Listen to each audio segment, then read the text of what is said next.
Today, I want to get into Jimin addressing Sasaengs and Stalkers. Again, I want to get into the police escorting some fans out of Suga's concert and what happened there. And then I want to get into a new K-pop law that was recently enacted. So hey Dumplings, Dave decide, hater or not, make sure you're subscribed with the notification bell on. Grab your dumplings, he's spilling mug merch, and let's go.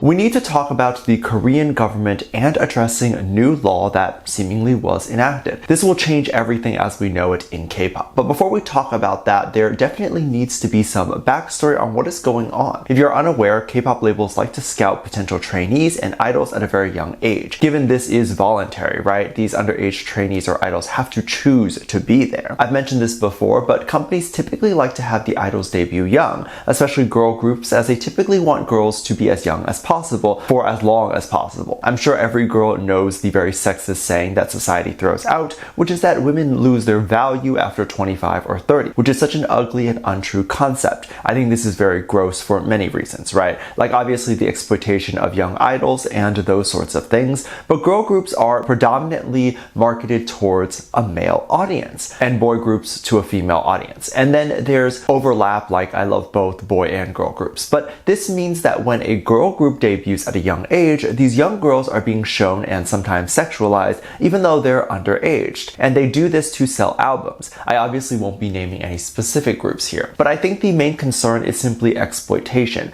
As a kid, you don't even have access to your own bank account or your own finances, but expected to make the finances. Oftentimes, unless your family was in the industry, you probably also got a pretty terrible contract, and the kids are losing out on pretty critical points of their lives and forced to grow up. One time an army had asked Jin if they were considered too old to be an idol because they were born in 2003. This was a comment that was posted on Weverse in 2021, so the army that wrote this was about 18, still very young, but concerned about being too old. Jin responded and said that Jin had gotten into a big hit when he was 20 and actually felt like a lot of trainees get in way too young nowadays. And this is true. If they're under 13 and they start, it's a bit young. They really don't know too much about business. They can't even look out for themselves. I know there's a lot of really smart 13-year-olds watching that maybe think they'll be okay, but you still need parental consent to do most things, and to spend a lot of time alone with a bunch of older business executives. And we know the industry can be a little interesting to minors.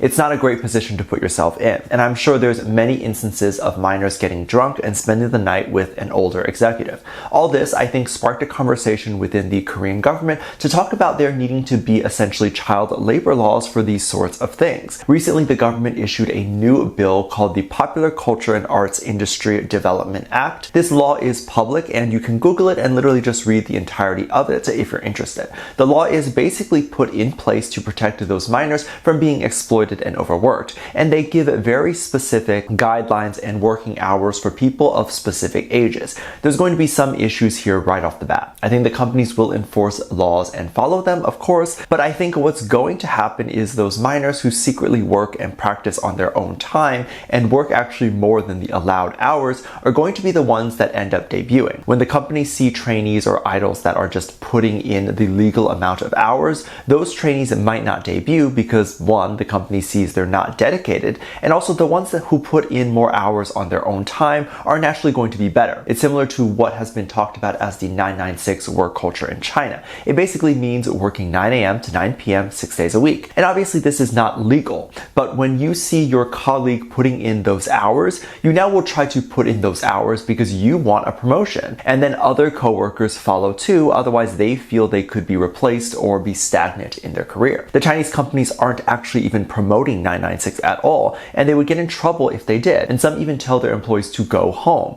But it's all among the peers and this sense of peer pressure. I feel like this would happen in K-pop as well, and thus making the law pretty much useless. BTS members definitely went through this very tough and grueling work culture as a trainee, and thus they are now the #1 group in the world. I'm very curious to hear if you think they followed maybe a 25 or 30 hour work week, if they would be as successful successful as they are now. So this is going to be a very interesting debate. Regardless of that work culture, BTS members have been taking a bit of a break and enjoying their time off. If you're unaware, I think Jimin has been about done with his solo stuff. He might have had some appearances planned here and there, but it's actually mostly done and Jimin gets to enjoy his little time off. He currently wants to spend time showing support to his other members, and he ended up showing up at Suga's concert. Suga obviously is having a tour, and he was recently just in New Jersey at the Prudential Center. This was amazing, and his album is so good. He definitely deserves to do this. We do react to some of Suga's songs on Patreon. We have the music video posted, and we always have a great time there, freaking out over the visuals and songs. I break down the music video a bit as well. There's still a $1 tier that is open, so if you're interested, I hope to see you there. Armies were all lined up, and I think the line was circling the building.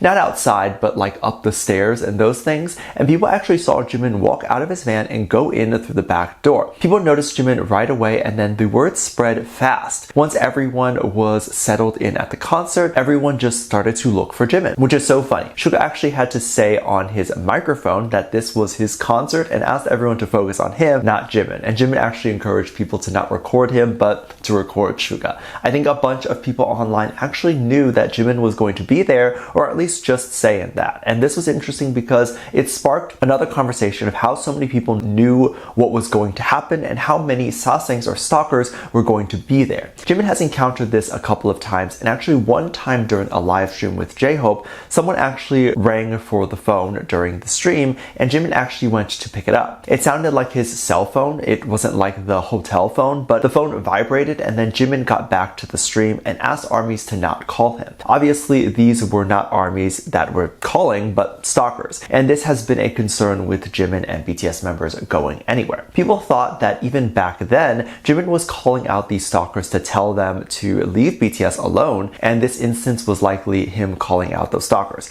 Now, back to the concert, there was some drama at the concert, which actually doesn't happen often, because most people will usually respect BTS at the ones that are there, because it's hard to get a ticket and you don't want to have to pay this much money and then get kicked out. And you definitely don't want to make a scene and then have the BTS members hear or see about it. That's embarrassing. Well, something like this did happen. A girl was actually at the front of the stadium, so it wasn't the seating area, but I think they referred to it as the pit. I don't know if you can tell. I don't go to concerts much. I get very claustrophobic. I'm also very short and I don't really like. But anyway, the girl was trying to get to the front, but I think if you're gently pushing your way through, which I have experienced before, it's usually not a big issue. If you're hurting people or literally jumping the gate or violating the safety precautions, then you will be taken out. This instance was recorded and was posted. You can literally see a girl get arrested. This was not just one person apparently, but several people, like up to 10, were acting like this, and others were saying that it was Sasaengs that were trying to sneak in and do God knows what.